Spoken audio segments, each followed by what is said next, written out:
So the 1 second when you talk about 3, 2, 1 tempo, the 1 second is your concentric movement. So for instance, in a bicep curl, that's when you take the weight and you lift it up.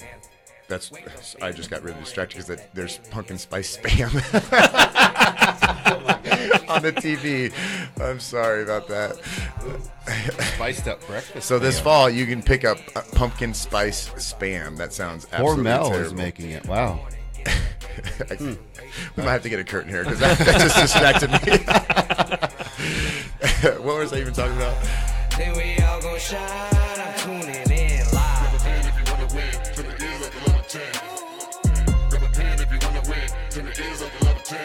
Hey, what's up, everybody? Ryan Waters here with Shred KC. My man Aaron Simpson and Slick Nick, as always. Couldn't do it without him. Coming back at you guys. Hopefully you enjoyed last week's episode on sleep and recovery. Maybe you guys took some of the tips we told you and you're sleeping better.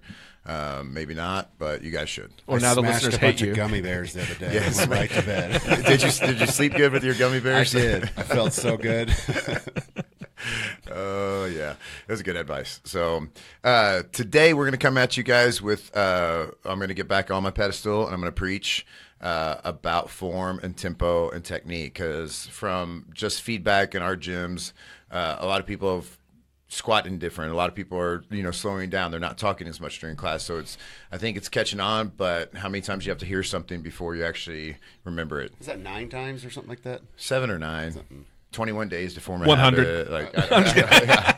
Yeah. Maybe that's just me. Yeah, because some of you listen to it one time and then you may forget. So we're going to touch on some of the bigger ones again today, talk about the importance of the mind-muscle connection and everything. But Slick Nick's going to start us out with a opening question. We got the listener question. We got to start off with that. What is the difference between weight loss and body recomposition? Okay, so weight loss is you actually jumping on the scale and dropping weight. So that means you're losing weight. So when weight loss can be fat loss and it can be muscle loss. Okay, so and it could be water weight loss. So there's a lot of different factors that go into weight loss. Body recomposition is to where you're dropping fat and putting on lean muscle mass, which is possible. I mean, it's like a lot of people think that like that's like impossible thing to do, because most of the time you're in a calorie deficit, so you're not be able to build the muscle that you want. But it is possible, especially for newbies, people that are just getting into strength training and lifting the correct form, feeding your body right, getting enough protein, enough carbs, that it is possible to build lean body mass and then burn fat. That's the goal. I mean, some people want weight loss, obviously, but also when you do that, you could be losing muscle. But most of the time, it's body recomposition is what everybody's going for. Right. When I hear people that talk about like kind of hitting a plateau and it's been 2 or 3 weeks or 4 weeks and their weight hasn't changed, first question I ask, are your clothes fitting differently than they did 4 weeks ago? Yes. Okay, so now you're doing body composition. So now the shape of your muscle is changing as opposed to just dropping inches off of your body. Absolutely. And I've measured people's body fat for a long time. I've pinched thousands of people's fat. Lots of pinches. I think I might just save that clip right there. In bars. I've pinched a lot of fats, and I've had clients that are getting on a good meal plan, that are eating enough protein, good carbs, good fats, and eating the calories they need, and then they start strength training. They start strength training the right way, and they don't see the scale move, and they get frustrated until I pinch them again. And I don't fib on my pinches. Like when I pinch, like I don't tell you what you want to hear to keep you around. Like if you don't lose body fat, then I'm going to tell you. But there's so many people that have maybe lost 2 pounds when on the scale. But then when I pinch them, they've lost 3 or 4% body fat. So then you show them their lean body mass versus their fat mass when you get their body fat percentage. And it's like, oh, okay, that's body recomposition. I notice that a lot. Like people come up to me, like in the summer, man, you look like you're leaning down. Have you lost weight? No, I haven't lost any weight. I'm the same weight, but body composition is different, just as I'm losing body fat. Yep. Can I ask the dumb question of the newbie guy, right? And I don't do any of this. So I'm still trying to weight loss, right? Yep. So, but I've even noticed, even just like the way the belly hangs, like the shape's different, right? Yeah. But the way the belly hangs. Hey, look. I've been honest here. I'm a fatty. We're trying to change that, but I mean, is that what you're talking about? Because like sometimes I notice the pants do fit a little better, but I mean, like I still got the belly. Mm-hmm. Is that kind of what you're talking about? I'm trying to figure out how to say this so that those of us that don't know what you could like body recomposition, that doesn't mean much to me. Yeah, right now without you working out, Yeah. and with you still being on a lower carb diet, then you're probably just losing fat. Okay, and that's why the skin's feeling different, but your waist is going in. Once we get you into strength training and you start to build that muscle, then the weight will be skewed because of the muscle mass you're building compared to the fat you're losing. So it's not all just about weight loss when you think about what you're trying to do physically, because that's not. I mean, unless you're really obese and you're just going for weight loss, then it's more about body recomposition than it is weight loss, than it is the scale. Especially when you get, to where you want to be as well.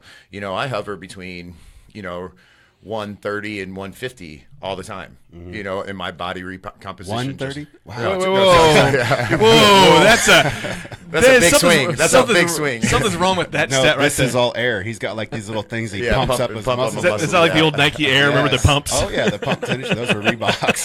Reeboks. Dang it. I don't know why I say that all the time. People are like, how much you weigh? I'm like 130. They look at me. I'm like, yeah, and I don't realize that I say 130. Yeah. Yeah, it's 230. Yeah, I hover around two- 230 to 225 all year round. Yeah, all year long, because and then you just change Yeah. your body composition. Now, I don't know why I just like throwing myself on the bus and sound like an idiot, but I'm going to tell you a story about how I know my body composition's changed. When you shave and you shave your stomach, I'm never, ever overweight. I'm always lean all winter round, but when I shave around my belly button in the winter, I don't have to be careful. Never cut it. When I get lean in the summer, I have to be really careful, or I'll cut the crud out of my belly button and I look down and I'm bleeding. You know what I'm talking about? Yeah, I do know what you're Because talking now about. you have such little, you're so tight and you have such little skin that now you have to be careful, you'll end up nicking it. Oh yeah, and this I don't know why. I just like to make myself look like an idiot. Well, but I mean, hey. Guess what? This is probably going to sound really douchey, so don't judge me. But like, I was shaving up my stomach the other day too, because I just get a little peach fuzz. But with my abs, like I have to push my stomach out like I'm pregnant to be able to get shave in the all creases. around to get in the Yeah. creases. Yeah, and not the fat creases. It's The kinda like muscle on- creases. it's So. kinda like on your Sounds back. real douchey, but it's the fact. This is a problem I don't have. You got to spread your back open when your wife shaves your back too to get in the creases of the back too. Yeah, like you got to spread your butt crack open too. She goes in there. I don't let her go there, but I mean, hey, Or if you get it waxed. or there's whatever. some areas you can take care of yourself. Yeah. When I was getting my facial the other day, the chick was talking. She didn't name any names for HIPAA or whatever, but she was talking about how she does Brazilians and how it's very, very interesting, like with spread eagle. So that's a way different than cutting your belly button. I don't know how I got there, but let's move on. How'd your body composition change? I have less hair in that area. I had a little weight loss because I was hairy like a bear. I've seen some guys that might drop 10 pounds if they got shaved up. Oh, yeah, they're like wearing their sweater at the pool. Oh, it's lovely when they want to give you a hug at the pool and you're like, Oh, my gosh. Okay. Wow, we went off What are we rails. talking We about? did go off the rails. Where are we? Where are we? I'm so hot right now in here, too. I mean, if you could feel my hands and my arms right now, it's Oh, like yeah. I feel like I've taken a shower in here. We need to bring I that. haven't You need to felt bring the air Amy's kick box on fan. once. You need to bring Amy's box fan. When I'll have to get another one. If that's not there when I get home, I might as well leave. All right, so let's That might be loud in the background, too. Yeah, right. Brr.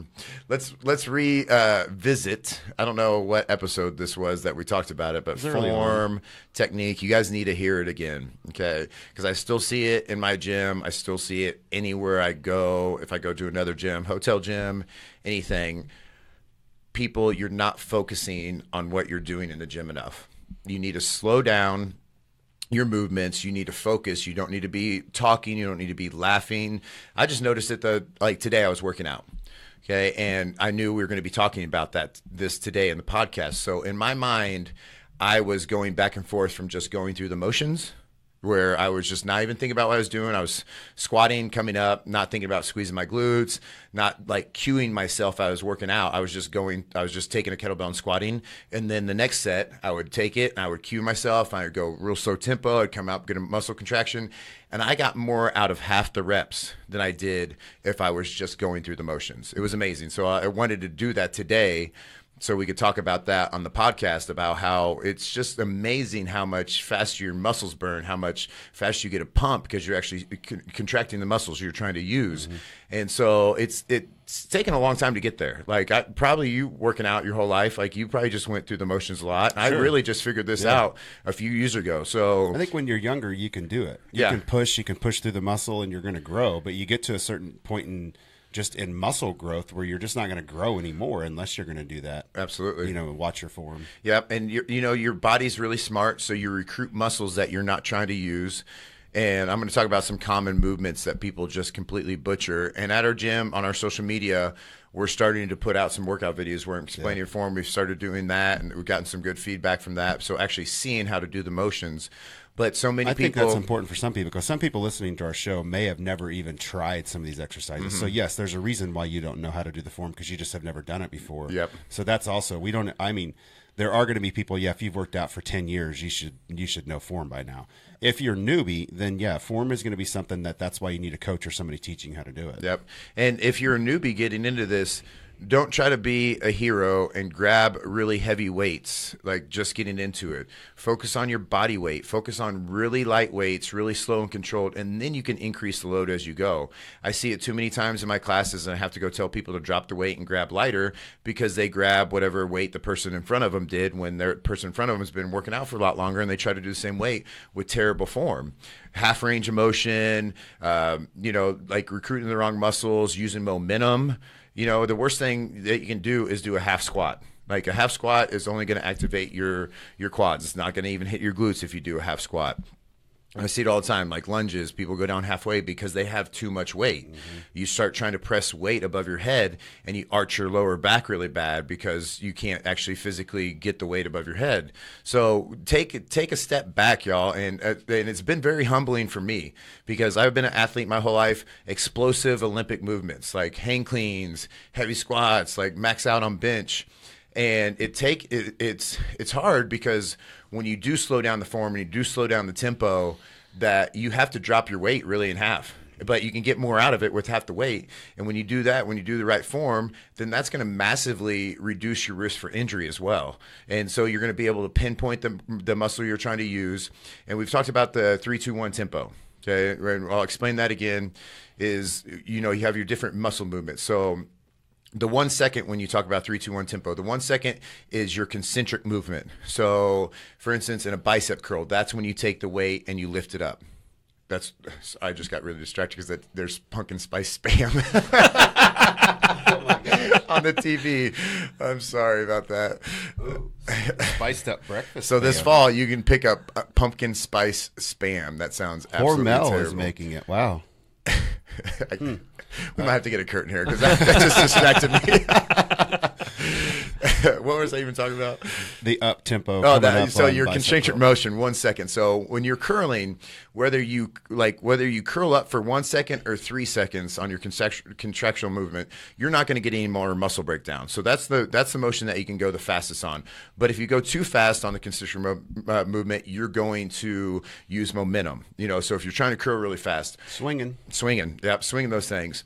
But your 2 second in that whole tempo is your isometric hold. Okay, so your isometric hold is where your muscle fibers are contracted. So, like, if my arm's straight and my muscle fibers are relaxed, that's not isometric hold if I'm at the bottom of my rep.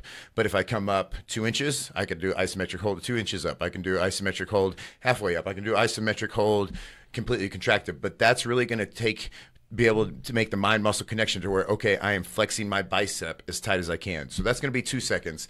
And then 3 seconds is your eccentric. And that's going to be the most important in terms of everything. Your muscle breakdown, your control of the rep.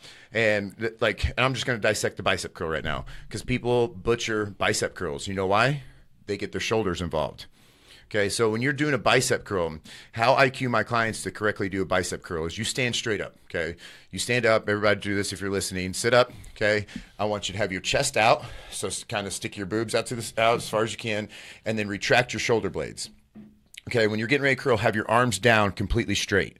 Okay, lock them out. And your arms are locked out if you can flex your tricep. Okay, so if you flex your tricep, so if you even bring your arms up to where not contracted, try to flex your tricep there. See how you can't do that? Okay, so make sure you go full range of motion so that bicep is completely extended. So you want full extension to full contraction. But what you want to think about when you do bicep curl is somebody takes a belt around your chest and your upper arm and tightens it. Okay, so you can't move that upper arm and you still have your chest out. Okay, now pull up the weight. Okay, and the biggest mistake I see here is people try to pull the weight up too high. So if you have the weight up too high to where basically it's up vertical, your upper arm is up vertical, you don't have isometric hold on your bicep because it's basically like a table leg holding up the tabletop. Now you're relaxed. Yeah, now it's relaxed. Okay, so if you looked at me, like if you watch me do bicep curls at the gym, my form is impeccable, just like I try to do it with everything. But if you looked at me, you'd probably think, oh, he's doing a half rep. When in all reality, my bicep is completely contracted. But the way it looks from the side is it's not. But when you go up too high, you're going to get that elbow is going to elevate, and you're going to get your shoulder incorporated it. So you want to make sure those upper arms pin to your side, chest out. Come up, squeeze 2 seconds, and then think about keeping your bicep flexed as tight as you are on that isometric hold. So you're at the top and you're just like flexing as hard as you can, like you're flexing in the mirror, and then keep that flex as you lower the weight down slow. And that's where you're going to get the most muscle breakdown, is in that eccentric movement. So when I say 3, 2, 1 tempo, that's a 6-second rep. Okay. And for instance, in our classes, if we do a 60-second circuit, if you're doing a really good slow tempo, 6-second rep, 60-second station, that's 10 reps. Okay. Which I did a class recently because I always teach them and I always yell at people. I'm like, oh, come on. Which I can't do the classes very good because I don't work out like that. But I did that, and I did a really slow tempo just so I could elaborate on this. And I would get between 10 and 15 reps on most everything. So the biggest factor when you're doing these exercises, like I said, in the bicep curl, is the shoulder. Okay, if your shoulder has any movement and you don't isolate the muscle, a lot of times what you're going to get, it's called humeral forward glide. So your humerus, okay, if for instance, people have a really bad humeral forward glide when they do a back row. Okay, so if you just take a weight and you're doing a bent over back row, and when you just yank the weight back, I just see people just throw their elbow up in the to the ceiling. Okay, once you do that, like if you're doing that right now and you just drive your elbow back, watch your shoulder, your humerus, watch that glide forward. Okay, so once your humerus glides forward and your elbow, basically your elbow is past your spine, you lose all tension in your lat, which you're trying to hit when you do a back row. Okay, so how I cue my clients to do a back row is pull the weight up. Okay, if you're doing a bent over single arm row, pull the weight up and retract your shoulder blade and act like you're trying to put that dumbbell more in your hip than up around your chest. Because then if you're in your hip, you can retract the lat. And your lats are like the second biggest muscle group in your body. So, and once that humerus glides forward, then you lose all tension in your lats. So focus on that form. Make sure your shoulders are retracted. And biggest thing too is people want to recruit traps. Okay, how many people are have a tight neck and tight traps? Yeah. Because everything they do, it's all tense and they're all shrugging up. Aaron, you got to talk for a second. I'm running out of breath. I'm very passionate. I'm very passionate about this. Well, you know what? That's one of the things we need to talk about with form is breathing. Yeah.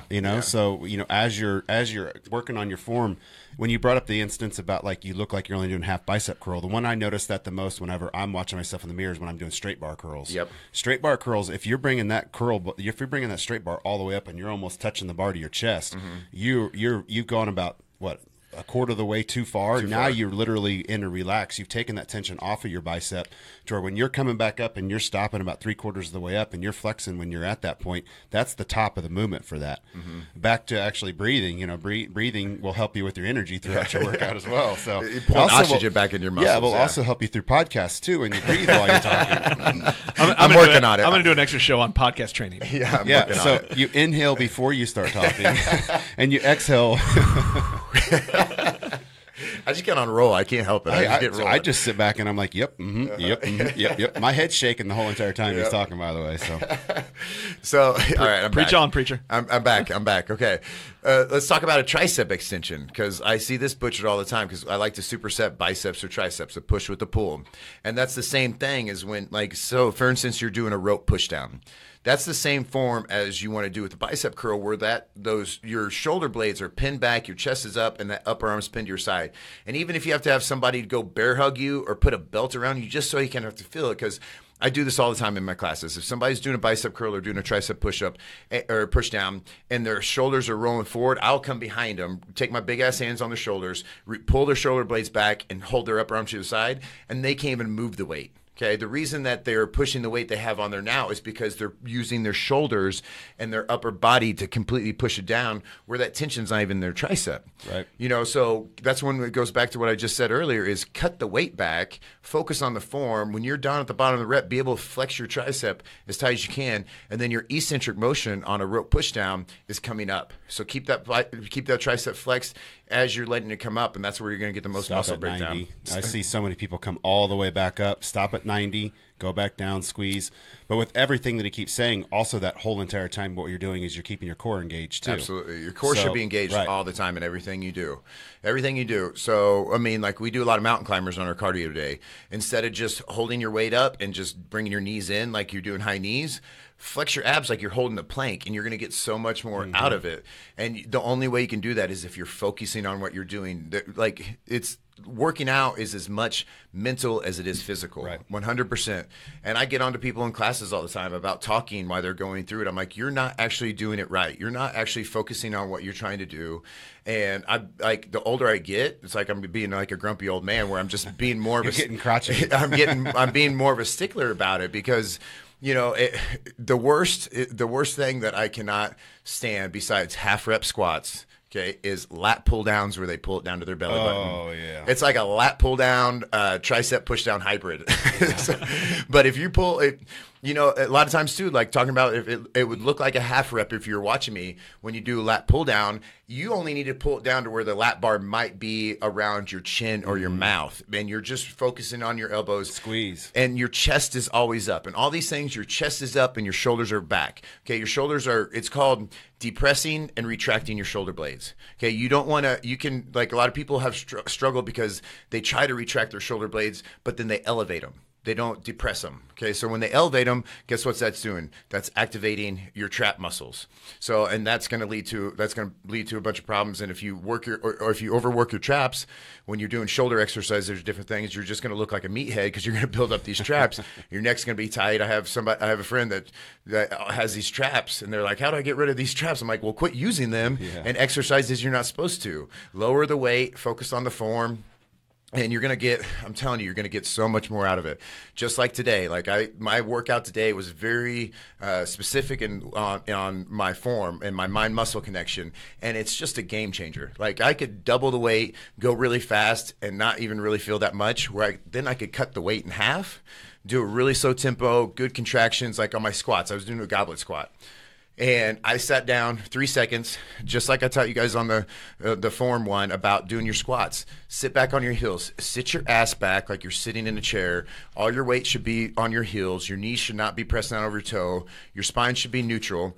And when you come down, you want to come down super slow. So your eccentric motion on your squat is coming down. So it's a 3, 2, 1 on the way down. Your isometric hold on your squat is sitting down parallel to the ground or below. Like, don't stop halfway. If you do have to stop halfway, you either, one, need to work on your flexibility, okay? So cut the weight in half and just work on body weight squats. I see it too many times where people want to put all this weight on the bar or they want to grab all these heavy kettlebells, but they can't get all the way down, okay? Once you can get all the way down, then grab a light kettlebell. Okay, then grab a heavier kettlebell and start to build up from that. But as you sit down, you're 3, 2, 1 on the way down. You're sitting down for 2 seconds, and then you can explode up. You can drive up as fast as you want on a squat. But make sure when you're at the top of the rep, and this is a total game changer that I started doing, squeeze your ass. Like about halfway up from your squat, start to activate those glutes. And when you get to the top of your rep, get a good ass squeeze like somebody's going to come smack you with a freaking belt right across your ass. There you go. Yeah. That belt that they had wrapped around you, now they're going to smack it with you. Yeah. Wow. So I was out. What happens at his gym? This is like the fire and brimstone. That's right. Form preaching. So I was, so I have like my cues for people, okay, and my Ryanisms, my cues or whatever. And one of the things when we're doing glute work is I'm like, squeeze your butt or nobody else will. And then sometimes I'll throw in squeeze your butt or I will. Like it just really depends. Like when I use the last one, you know, I try to remember so they don't get tired of it. And there's new people in class, I might bust it both out. So, but when I was listening to this podcast about mind muscle connection, okay, and these guys are like super geeking out. You know, they're talking about like hooking electrodes up to different muscles and seeing what type of like neuron firing and everything. And what was interesting about the podcast is that the explosive movements, you got more of a got more firing. And these are like performance athletes, like doing 1 rep max on bench, 1 rep squats on bench, where they're not doing multiple reps. Okay, so that one really heavy really heavy squat, or that one really heavy bench press got a higher neuron production or whatever. So it showed that it got, you fired your muscle more. But like long term, if you just drop a bar down and you don't control it on the way down, you may get 1 second of that quick explosive movement where you get the muscle firing. But in the long run, it's better off to have a lower amount of muscle activation over a long period of time, and that's what the time under tension goes back to. Right. So your muscles firing a lot longer, and when you have a longer time under tension, then you're going to burn more calories because you have to burn. I mean, that's your energy source while you're working those muscles. So. And just like anything that we have done in life, we've learned how to do it. So again, going back to the person that's new, that's not a Shred member, that's not an Anytime member, you need to ask questions. You need to learn, whether it's, I'm not a YouTube person, but I know YouTube has every video in the entire world how to do anything on there. So YouTube it. If you don't know how to do a squat correctly, YouTube it. If you don't know how to do a squat correctly, go to your gym that you work out at, grab somebody that works there, ask for help. Grab a member, somebody that you see squatting all the time. I guarantee you, unless they're just a jerk in the first place, and you're going to know that before you even ask the question, nobody's going to mind helping you, show you how to do something. Everybody's in the gym for the same reason. Everybody was a new person at one time. I started when I was at 16 at Bally's. I didn't know what I was doing, and guess what? I watched everybody. I asked the older guys, hey, what's that do? Why you do that for? The rope pull, the rear delt rope pull. The face pulls, I still remember the very first time I ever saw somebody do that, and I went over to him. I was like, "What does that work?" So don't be afraid to go up and ask somebody. If you're brand new in a gym, take advantage of the fitness consultation. Learn how to use the machines properly, or you're not going to see your results like you want to. Absolutely, and this goes back to like athletes. I had a kid the other day. He's had a terrible hamstring problem. Like it's hindering him. Like he keeps on pulling it. He could be starting, And so he came in and had a session with me. And I swear, every exercise that he did, he was doing wrong. Okay, and this is at a good high school football program. I won't name it, but they just never learn. And the way he was squatting and the way he was lifting was what was hurting his hamstring. So I showed him some ways to stretch it. I showed him some different ways to squats. And he's like, yeah, I don't even feel that in my hamstring. Where when he was squatted before, he felt like his hamstring was going to snap. So it all really goes back to form and technique. And it's a big problem like in high school and college sports because it's a macho man competition. Okay, you want to throw on the weight. You want to do as much as you can. I see it all the time.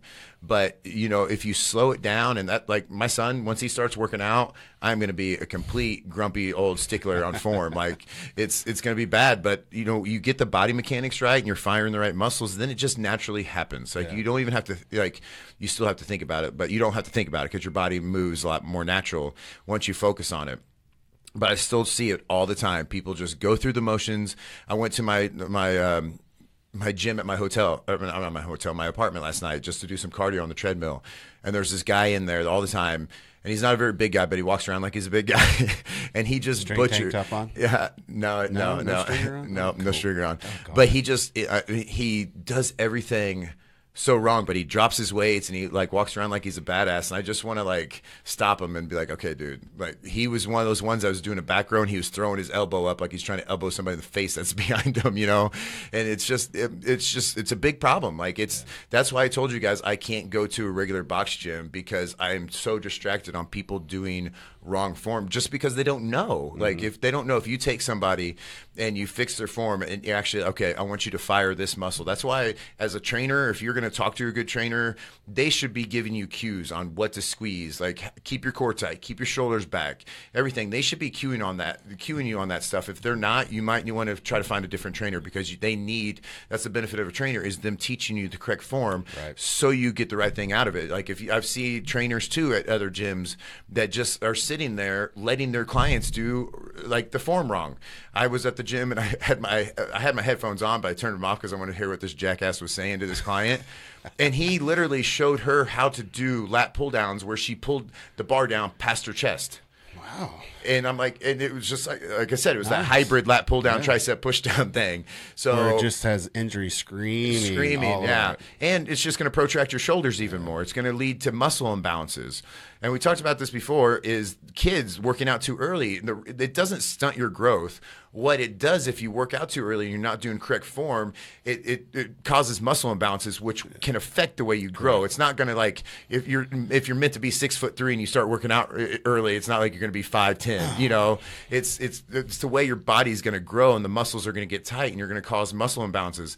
And if you do have a muscle imbalance, then the form's not going to be right anyway, so you have to fix it. So, for instance, protracted shoulders, huge issue.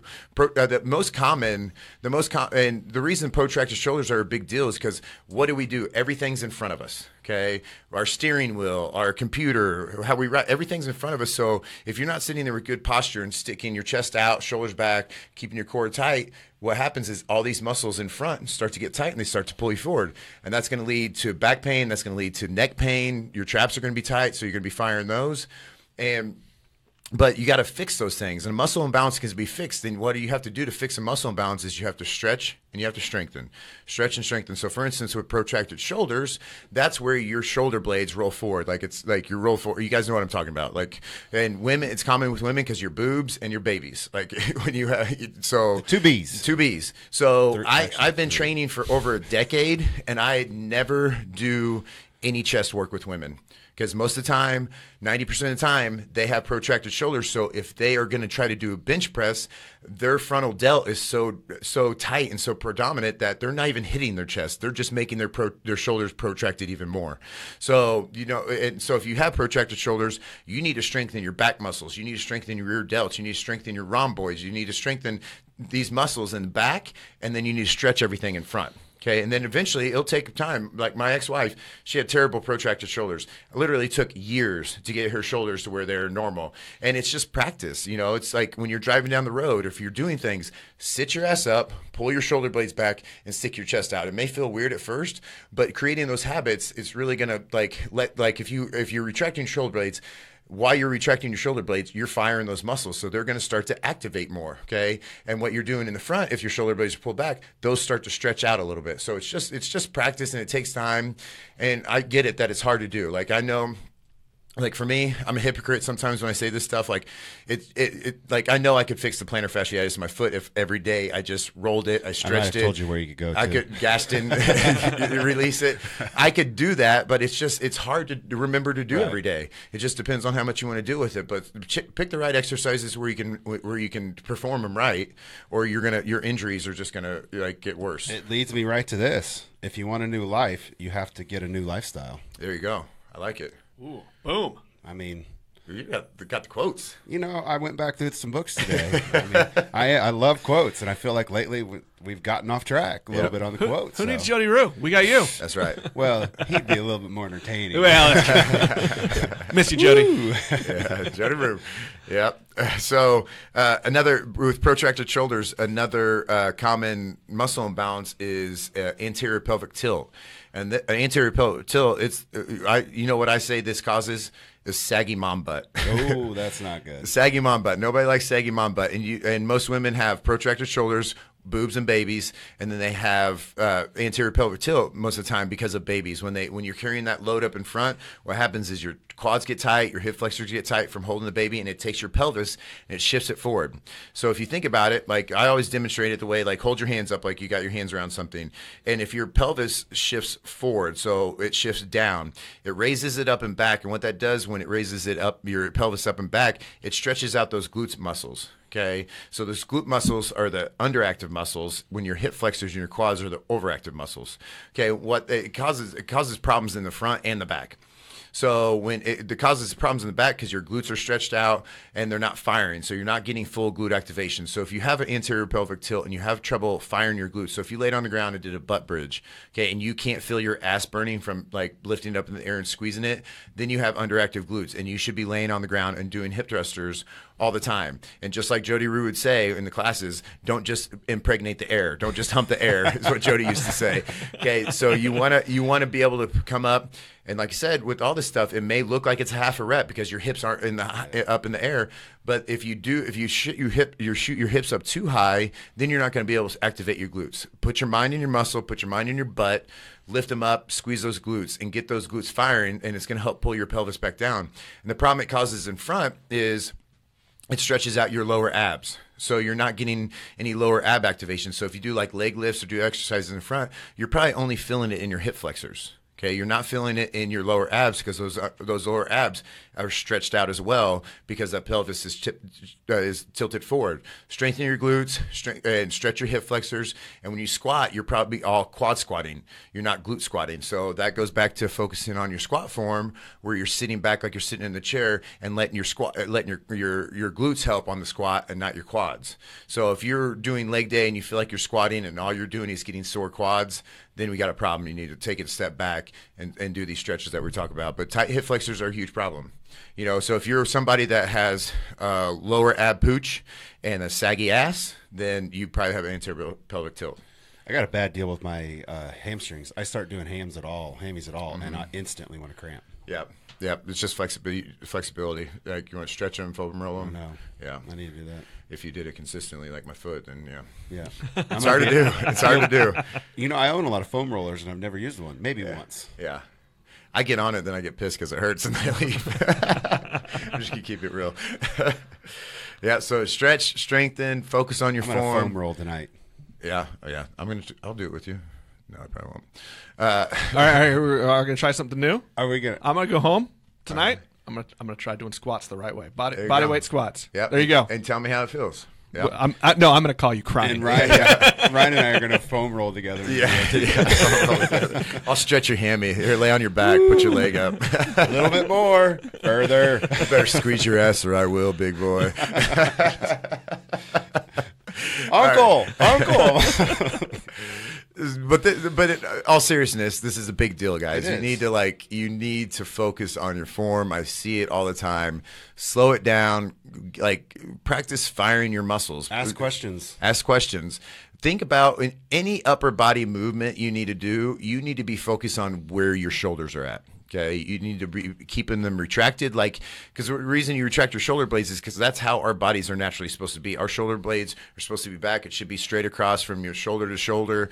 But if you're rolled forward and you're going through the motions where you're getting a lot of shoulder movement on a tricep push down or anything on a bench press, anything you're doing, if you're doing an overhead press and you're elevating your trap slot, you're doing it wrong. Lower the weight, just go through the motions until you can feel the right muscle firing, and then once you're able to make that mind muscle connection and fire that muscle you're trying to use, then you can add a little bit more load. Then you can add more. Then you can add more. And then if you get to a point where it's too heavy and your form is screwed up and you're recruiting other muscles, then take it back down. Like you don't have to just keep on adding weight if your form's shitty. Okay? Do it. Practice it. Just do it. If you guys need to know how to do this stuff right, I'm going to be putting out a lot more workout videos. We did one on... We need to upload those on our Shred podcast. We do. Yeah, we do. We did one the other day with my little brother Josh, and it was like lat raises. And I got 3 or 4 messages right after we put that out, the people that were doing lat raises wrong. And so I see the benefit of it. I just need to Well, to it helped do me on that one. I still never know what it's called. Straight arm lat pull down? Yeah, there you go. I watched that video and then saw you the next day and asked questions. Yep, exactly. And he's been working out for your whole life. So I'm just, you I can don't know always all the technical. yeah, you can always improve and you can always hone in your game. It's like somebody that just gets into anything like karate or yoga or anything. You don't start out as a master, but the more you practice it and the more you hone in your game, then the better it's going to be. Somebody thought I was you again yesterday. Did they? Yeah. We're at Waving at me, Llewellyn's. Waters.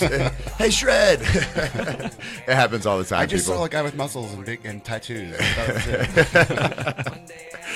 it. All right, guys. Thanks for tuning in. We'll be back at you next week with some good materials. We all gon' shine. I'm tuning in live. It's that Words by Rue anthem. Wake up in the morning, get that daily inspiration. One day at a time, we stay on our grind. Humble all the time. Then we all gon' shine. I'm tuning in. You have been listening to Shred with host Ryan Waters, along with Aaron Simpson and Jody Rue. The Shred podcast is produced by Nick Parker and the Fredcast Network. Subscribe to Shred on Apple Podcasts, Google Podcasts, Spotify, or most any of your favorite podcast apps. Have a topic, idea, or question for Ryan and the gang? Connect with us on Facebook Wake at up Shred in the morning, Podcast. get that daily inspiration. One day at a time, we stay on our grind. Humble all the time, then we all gon' shine. I'm tuning in live. It's that Words by Rue anthem. up in the morning, get that daily inspiration. One day at a time, we stay on our grind, humble all the time. Then we all gon' shine. I'm tuning in live. Johnny Wayne Studios. This that Words Not Rude anthem. Ooh, if you don't know, now you know. This that Words Not Rude anthem. Too fresh, too clean. Any mop like Listerine. Swish swash, swish swash.